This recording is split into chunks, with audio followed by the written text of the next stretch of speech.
Good evening, everyone. This video is going to be a little bit of a rant. I'm not angry at anyone. I'm not angry at the Chinese language. I'm angry at myself.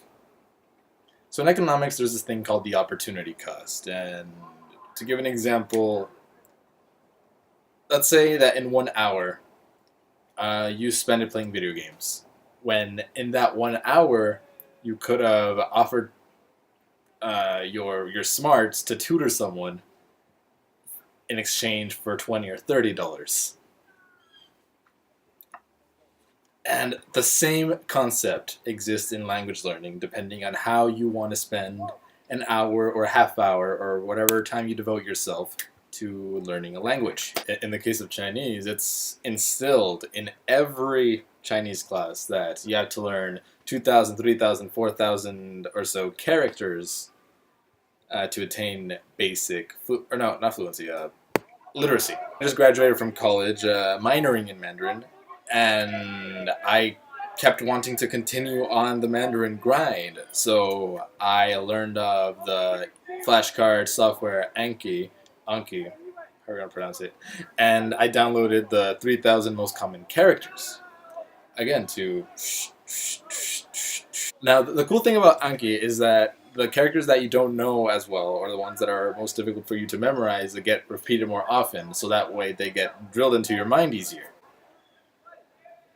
The downside with that, however, was that the review cards kept on accumulating and accumulating and accumulating, which meant that I was doing this for a month and a half for the summer, and starting around the second week or so, I started piling up 300 plus note cards a day.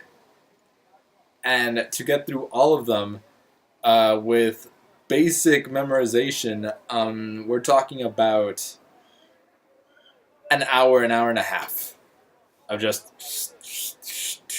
This is the notebook that I used to study them. So one side of the note card it showed each character's pinyin, as well as the meaning of the character. Look at all the pages. It's insane. I just want to tell you that all this was a waste of time. Because Chinese is not a language of characters. It is a language of character combinations. Let me give you a couple of examples. Mingtian. It's the character for bright and the character for day. Mingtian. Does that mean sunny? No. It means tomorrow. What about Xiaxin? The character for small and the character for heart. Small heart, little heart. Does that mean that you have a heart condition? Does that mean that you're cowardly? No, it means be careful. Xiaxin.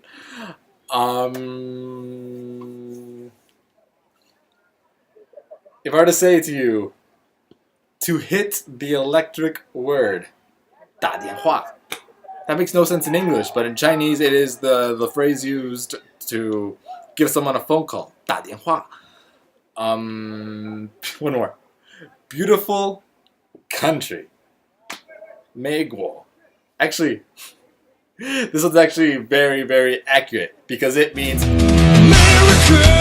Fuck yeah! Instead of devoting your language learning time to study individual little characters, why not use that time to learn words, phrases, as they are seen in the wild?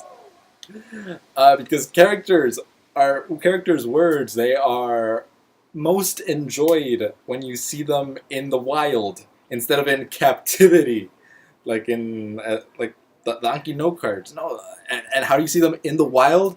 Well, through books, through Netflix series with subtitles, looking at the characters the way that they're meant to be seen. Because think about it, how do you learn English? You listen to what's around you. You read books. If you don't know a word, you look it up. The same applies to every friggin' language that you want to learn. Take the language as it is in the wild. And when you're reading Chinese and you come across a word that you don't know, that's when you get to study the characters.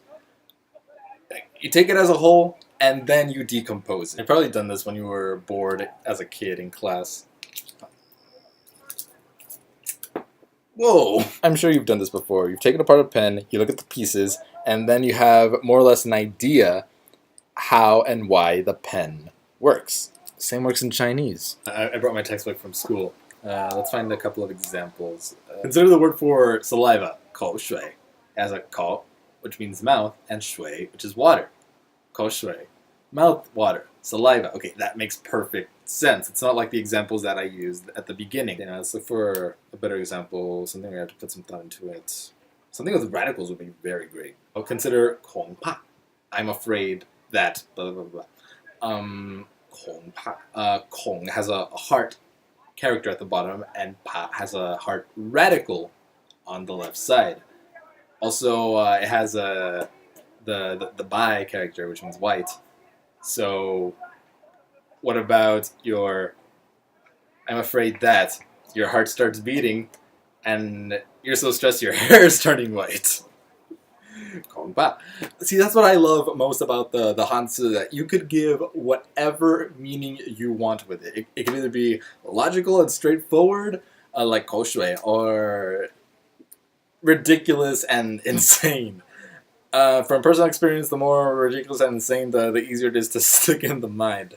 I really wish someone told me this before I just wasted my time just going through each individual character in the Anki card kits.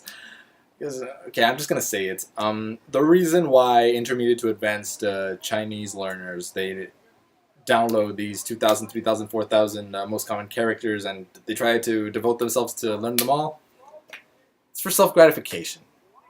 Just for them to think, ooh, okay, oh, I'm so cool. I know all these characters. Ooh. Who cares? There's no rush. Do you know how many words you know in English? I didn't think so. No one's counting. So take it easy. Take it slow. Take it nice and easy. Take the language, learn the language as it is whenever you see any new words, new phrases come across whatever it is that you're reading, whatever it is that you're listening, and there's subtitles, you write the characters, perhaps deconstruct the characters, and then find meaning and come up with associations within the characters. Because that's how you naturally learn languages, goddammit. You look up words that you don't know, and the advantage of Chinese, you come up with a meaning for it.